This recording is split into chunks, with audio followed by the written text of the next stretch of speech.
But honestly, to Max, this wasn't that big of a deal, because that weekend, Max had a trip planned out to Vegas, and there was no way in hell he was going to smuggle himself. You see, Max just needed to find one driver for that weekend, so contacting the entire crew, all of them just had other commitments that weekend. But when he doubles their pay, one driver decides to run up, and that was Jake Warner. Now, Jake Warner was a microbiology major, a white dude, he loved weed, he loved surfing, and he had decided to forego a party that weekend for double the pay on a bean run. So Max gave him the address, told him where to go, and flew out to Vegas in a heartbeat.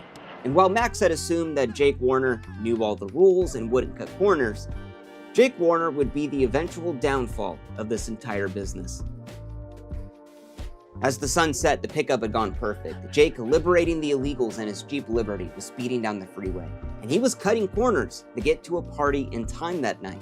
But as he flew by a cop, he slammed on the brakes, trying to play cool. He wasn't speeding, he just saw something in the road, that was all. But once that red and blue were in his mirror, Jake knew there was no way out of this. Because Jake, he had cut some serious corners.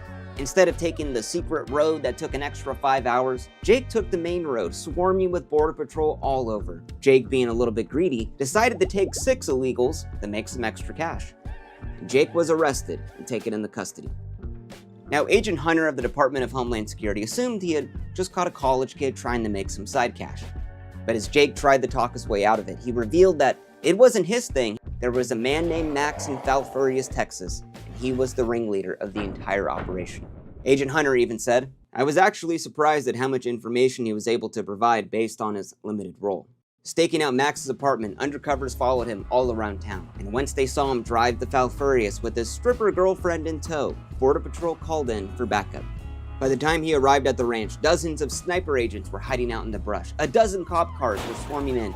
Max was caught red-handed, and oh boy, was he screwed.